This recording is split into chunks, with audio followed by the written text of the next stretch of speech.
This one's for the disruptors, the uncommon, the unconventional, the rebels. You're not here to take things lying down. Well, season 2 is about shaking things up. I'm Beatrice, and this is the Art of Branding podcast. Be ready, be badass. Let's shake some shit up. I can't decide between fangirling the brand vibe and wanting to ride into the night sky with today's guest. Zsike, she's the founder and personality behind Vampire Digital, who takes mundane professional content and gives it a personality transplant. And you just know that's what we're here about. Girl, you bring the vamp life into every aspect of your brand and make it hella sticky and memorable. Look, I get it's from your background, but how did that seed come about? Oh, that's a great question. Firstly, thanks for having me. And then to answer your question is, so obviously the whole vamp theme has a lot of truth in it because I was born in Transylvania over 500 years ago. Okay, maybe not 500 years ago, but the rest is true. I was born and raised in Transylvania. And I used to, when I first set up my little business, and I was only a freelancer at the time, I started going to local networking events. I was retraining in digital marketing at the time, going from a VA, virtual assistance business, into digital marketing. And I told my fellow networkers, which were mostly middle-aged white men. I was the only female in the room at the time. And I said, I'm thinking my new business is going to be called Vampire Digital, because why not make it all about the vamp theme? All of them, apart from one guy, said that's a bad idea. Nobody will take me seriously. Nobody will buy from me. It's not professional. It's silly. This one person, his name is Graham, and he is a professional will writer, ex-copywriter, and he said, it's a great idea. Go all in. Use all the vampire puns you can think of. You will really stand out. And I thought, okay, one person is telling me yes. Everybody else in the room is saying it's a silly idea. Yeah, I'm a rebel. I'm going to go with what that one person, thinks is a good idea. So that's how it happened about 5 years ago. Although at the time I was still freelancing, I was on my own as the single vampire of Vampire Digital. And then, things mushroomed from there. But that's the story behind why it's Vampire Digital. And it just, like you said, it sticks. People remember it because there aren't many content agencies called Vampire Digital. Aren't any, in fact. So I made sure and I checked. So you had a room full of people going, okay, you know what, I don't like this idea, which you always know that's a good idea. But after that first time, were there times where you're like, maybe this wasn't a great idea, or it was just like, yes? I mean, from the perspective of naming Vampire Digital, I'd never had any regrets. I've never had any. It's always been a talking point, People will ask, well, why Vampire Digital? Why the business? And then I tell them, well, because I was born and raised in Transylvania. And they're like, really? It's just always provided an amazing kind of icebreaker talking point, whether that's in person or if I'm having a Zoom chat with someone. So it's actually served me really well. As for some reason, the Brits and the Americans, they just love the whole mythology around vampires, and then the fact that the original Bram Stoker story is also that Dracula travels from Transylvania to England in search of some fresh blood, right? And I did that. I came here in search of some fresh blood and stayed because there are plenty of necks to bite here. But the going back to the rebellion questions, and there were other things along the way that caused. I would say I'm a well-behaved rebel. I don't rock the boat too much, but I do it subtly and slowly. Which one of my goals is to, and I said this, maybe it's quite a bold statement, is I want to change LinkedIn in terms of how people produce content and how they show up. And what made me realize that is about around that time, about when I set Vampire Digital up, is I read a book called How to Be Effing Awesome by Dan Meredith. And I didn't know at the time, but Dan also lives in Bristol. He's not from Bristol originally, but I just came across this book. I was searching for some books on Amazon. I came across this book, and it's like How to Be Effing Awesome. And some of that book was all about where you be the real you, show up with all your quirks, your weirdness.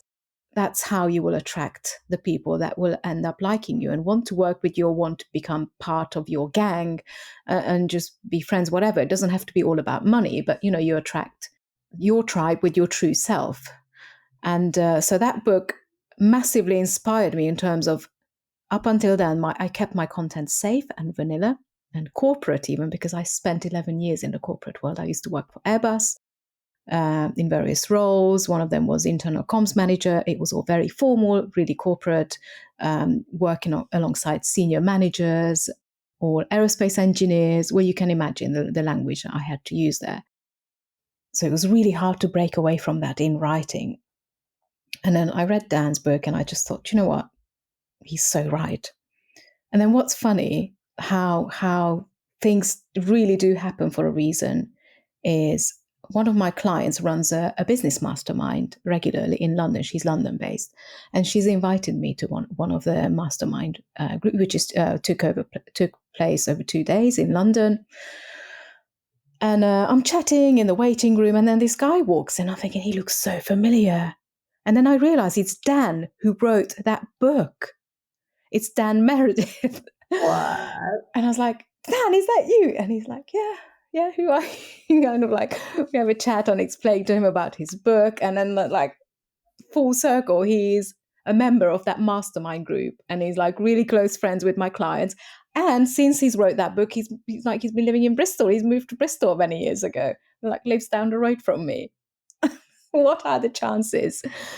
So yeah, amazing. But that's how the kind of rebellion was actually inspired by a very rebellious person who lives and breathes, being his true self and being a rebel and not doing things by the book and ignoring all the rules, right? So I'm not quite there, but he's a massive inspiration. So I hope I'm going to have to send the link of this to Dan, because I mean, have you transitioning? And I know I've had that as well, not necessarily from corporate, but, being in marketing and all that sort of thing with luxury hotels. Like you have a certain kind of style of speaking. Okay, yes, you adapt, but it's always the old style of marketing, how it's perceived.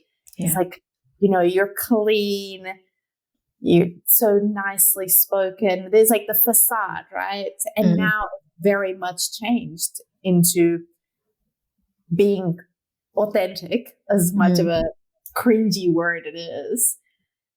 And it's almost like you need to have someone hold you accountable, or have other people that you're connected with, or other creators who are like, oh, they've just done this.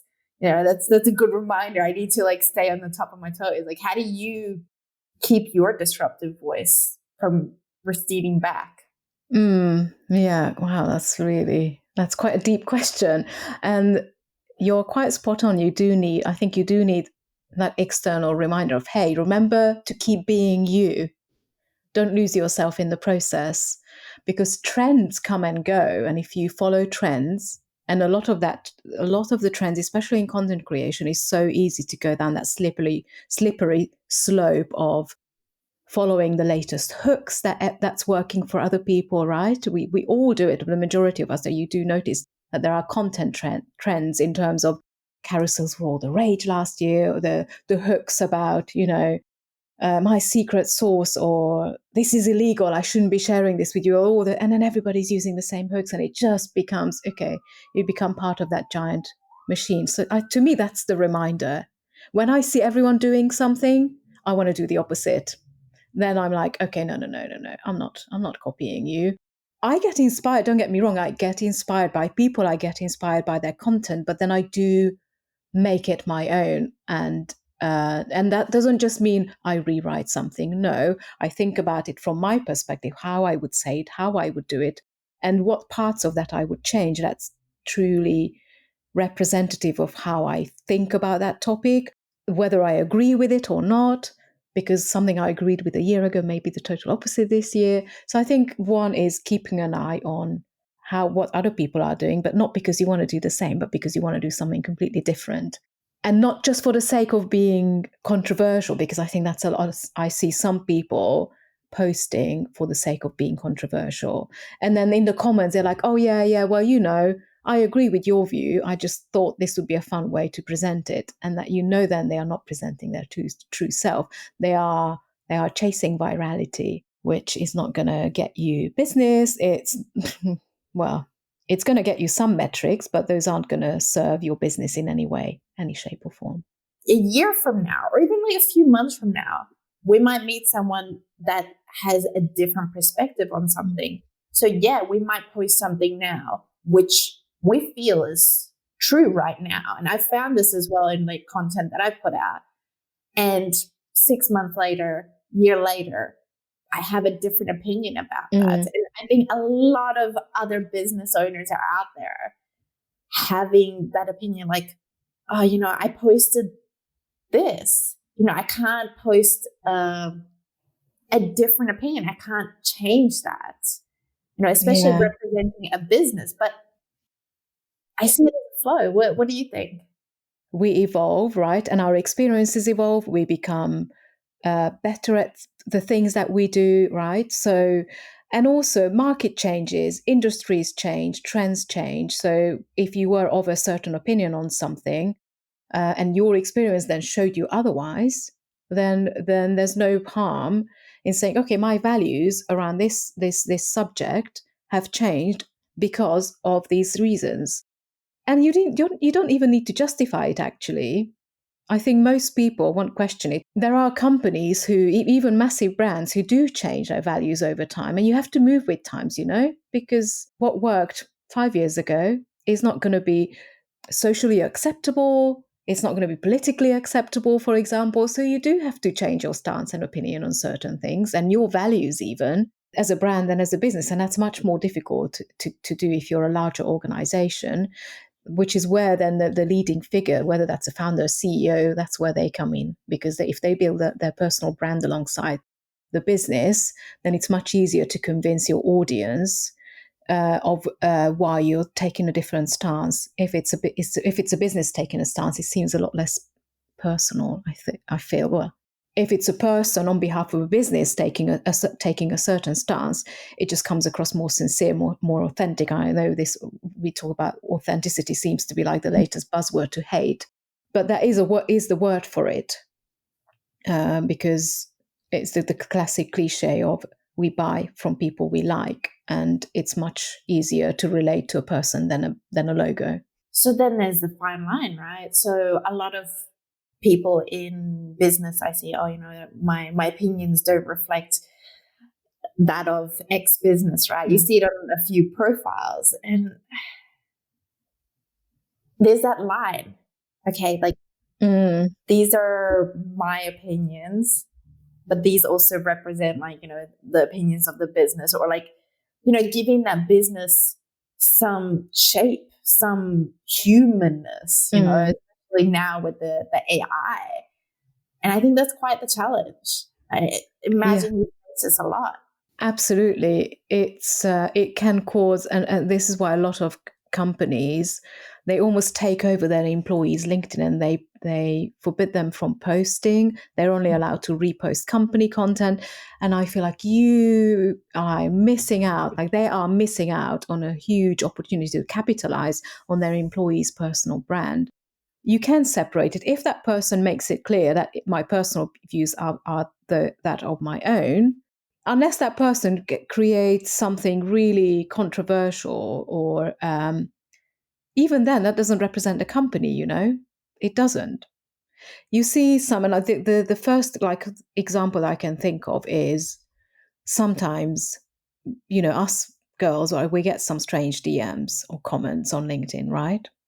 Does that mean that the company that person works for, I write off that company? No, that's that person's, not mistake, but shortcoming, right? It's that person's shortcoming, the way he's behaving in the LinkedIn DMs, nothing to do with the company culture, for example. that's difficult because you see some seniors, even senior managers, you see they comment and they're like, "Oh, nice outfit" or something, and I think that puts you in a pretty bad light. But I don't look at then the company they work for, right? I don't look at the company and judge their brand because they have no control over what that person is commenting, and they shouldn't. They shouldn't control that. Realistically, your LinkedIn profile is your personal profile, but you can capitalize on that if you give them adequate training, right? If you bring in an expert, and okay, maybe you could be saying, well, I'm biased, of course, because I'm selling that as a service, but you can learn, you can teach your employees LinkedIn etiquette, but also how to be a decent human being should be obvious to everyone, right? You'd think. Mm. In fact, I had a crazy idea the other night. I might make this happen. Is to collect strange DMs that us ladies receive on LinkedIn and put them in a book. Because I think there could be a huge book written, With or without names. without names. And we're like, bad example, good example. I don't know, just yeah. But the thing is, right, if it's a founder, right, I've spoken to some people who are like, I'm the founder, but I don't necessarily want to have my image represent the business. But at the end of the day, unless you're going to have some mascot, like, say, for example, like Duolingo has, they got the crazy owl. Yeah. People want to see this, the human being, and they perform so much better in terms of, people who resonate with them, people who follow them. It's 100%. Yeah.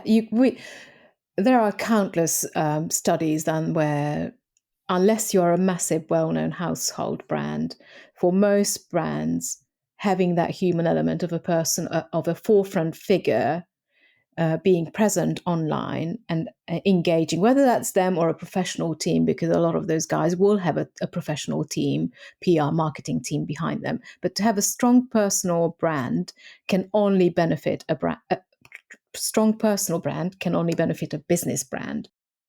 Because people ultimately prefer to interact with people, not logos. Okay, so no matter how great your company page content is on LinkedIn, you'll find a lot less engagement and interaction compared to the founder or a CEO of that company posting. You could be posting exactly the same content, although I would advise against it, but still.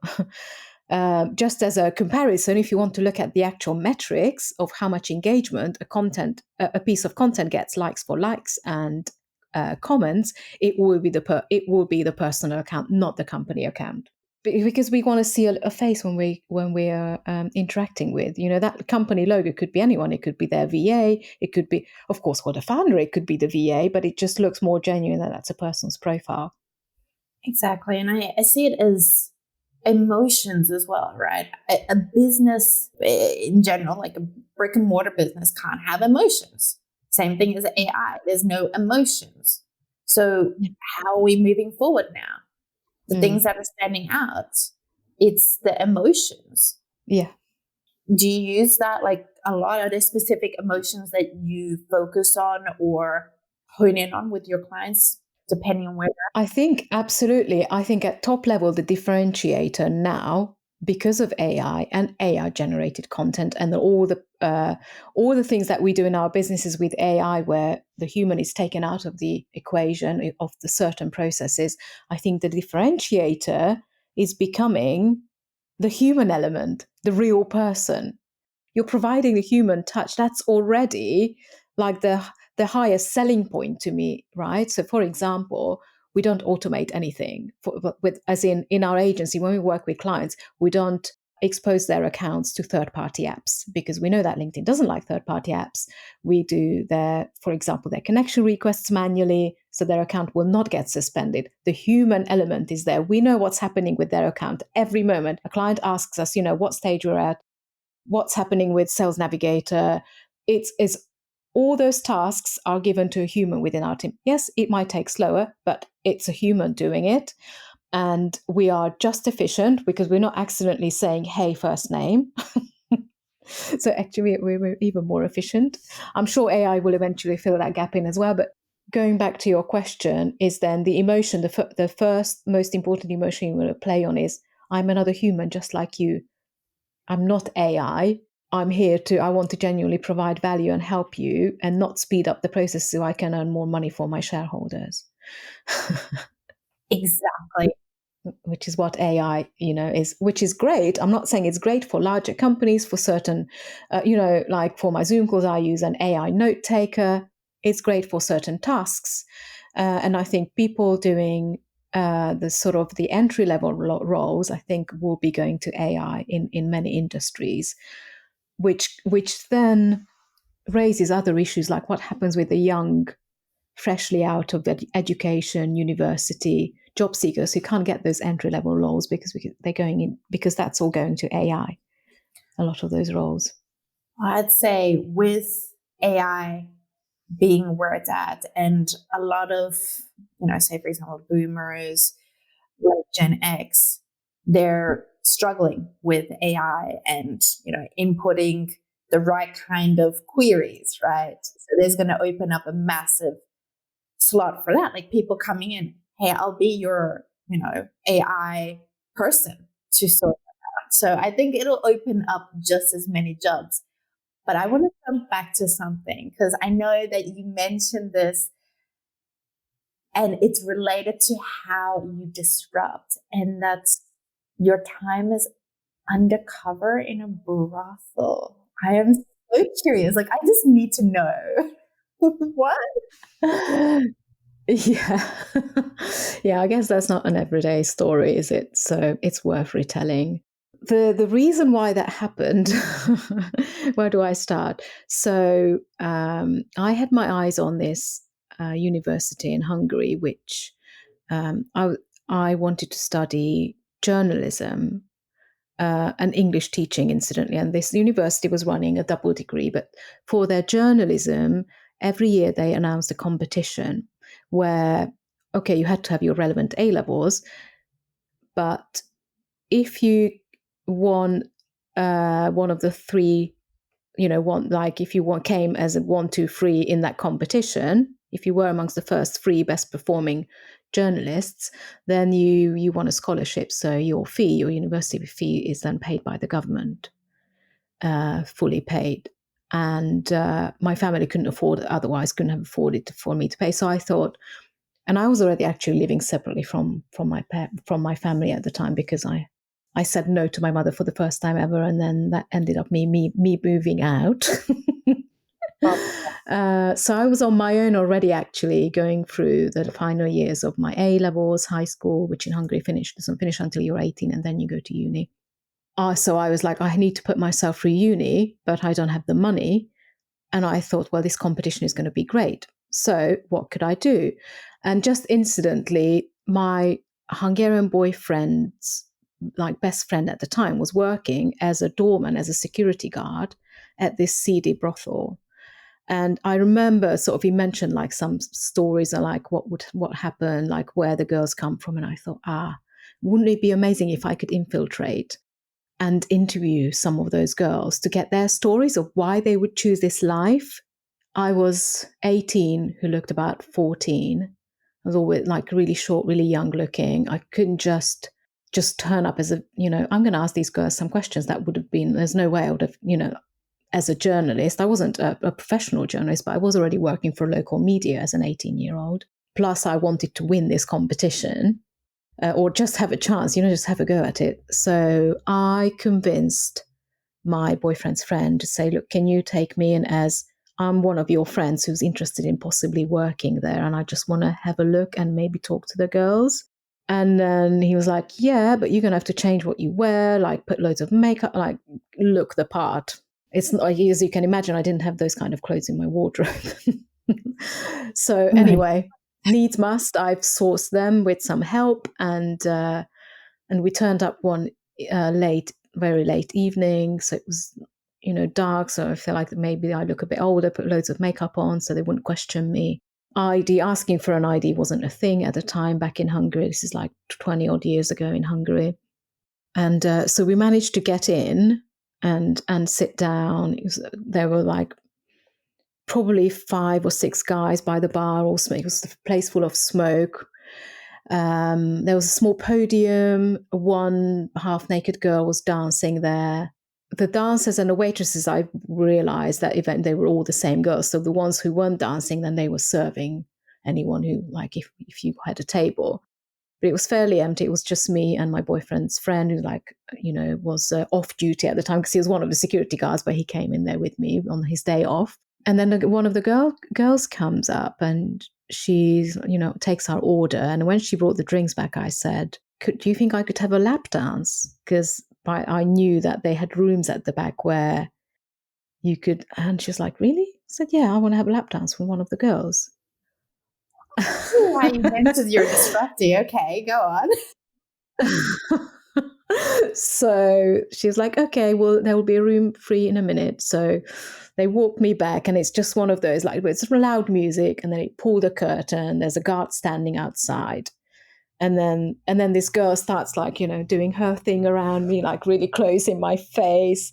And then I said, right, okay, you don't need to dance for her. I just want to have a quick chat with you. And she looked really confused. And I said, I just want to find out what made you do it. Just a few quick questions. You don't need to dance for me. It's fine. And she seemed open. So I questioned, I asked, where are you from? She had a strong accent, Russian, it turns out. So she was originally from Russia. She was a teacher, a primary school teacher. She was a mother of 3 young children. And she was in Hungary working in this brothel because this was the only way they could earn a decent amount of money for her families to feed the children. This was with her husband's agreement, and she only saw her kids once a year when they let her go back on a holiday. And it's just harrowing, really, it's incredible, really. And while this was going on, and we hear from the room next door, like a girl screaming, and then they're running out. Security guards straight away in there. They had to throw this man out who's apparently was trying to force this girl to perform an act he didn't pay for. And then he started slapping the girl around. And so apparently these are like everyday occurrences.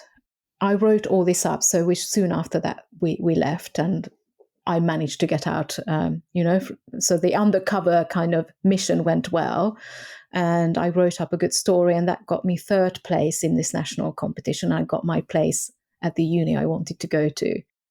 So that's how the brothel story came about. So that was published somewhere in Hungary. I can't remember, it was a long time ago, and earned me a place at uni, which I then didn't finish because my English wasn't good enough. So I ended up in the UK, in England, as an au pair. Wow.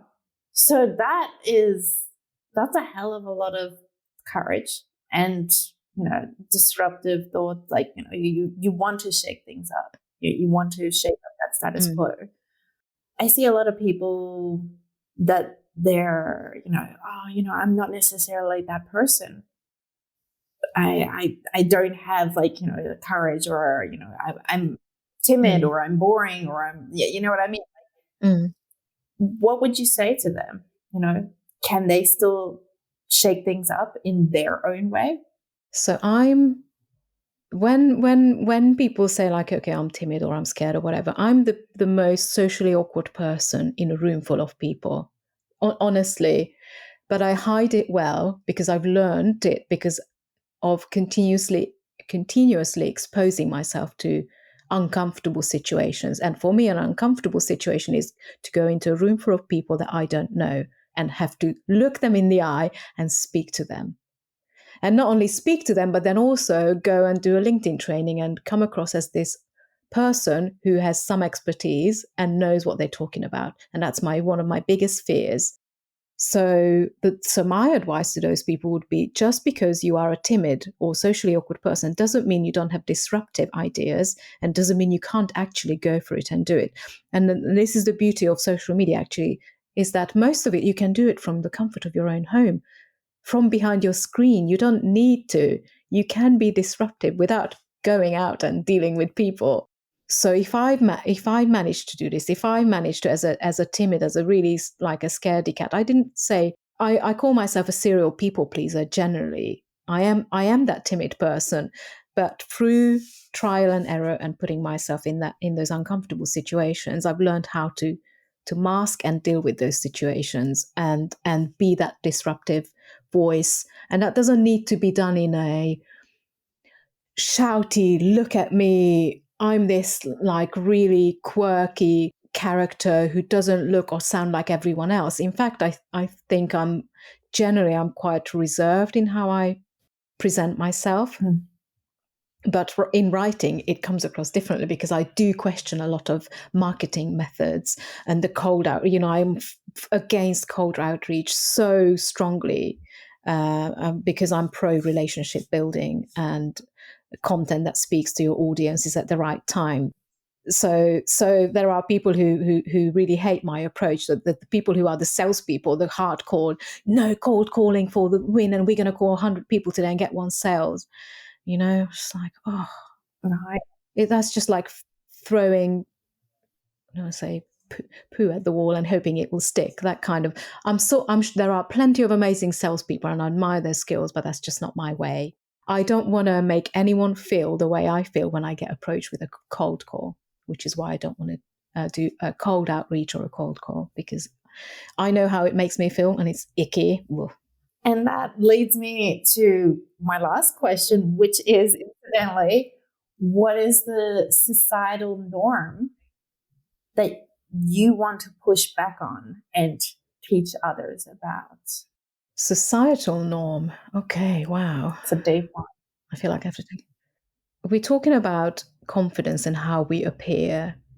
And part, I think for women particularly, we do need to be, we're talking about being disruptive here, is that we are conditioned by society, by the education system to take up as little space as possible. If you look at female body language in general, when you go into, say, an event or a conference room, most women will sit down, if they're standing, they cross their arms, they'll cross their legs, whilst men will be, taking up space.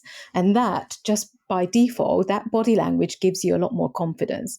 But it's not ladylike to sit like this. We are taught to sit like a lady, cross your legs and just, appear petite and little and cute and feminine and talk feminine, But all that leads to not being taken seriously, being treated differently as a female founder, as a female entrepreneur.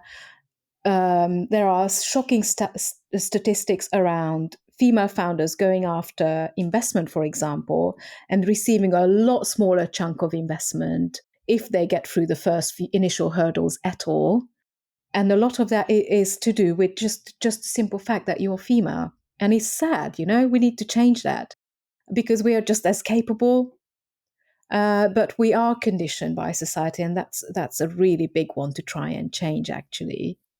And I can't single-handedly, claim that I want to change that. But I'm very, I work with one of my clients. She's so pro pushing this kind of. It's not even about being equal. It's about giving the same chance, having the same opportunities. And part of that is how we are conditioned. So the condition, I think, from a young age, and I have to remind myself as well, because I have a daughter and a son. And sometimes I catch myself telling my 7-year-old daughter, girls don't behave like that. And actually I think, I just said this. And if that was my son, because they are louder and more energetic, we just say, oh yeah, boys will be boys. We make excuses for them, right? But then we tell our daughters, oh no, you shouldn't behave that way. Keep your voice down and act in a certain way and don't wear that. What will people think? That conditioning is so deeply ingrained in us that I have to stop myself, and correct myself so that the next generation doesn't have that in them, ingrained in them. That is so freaking deep, and it's so ingrained.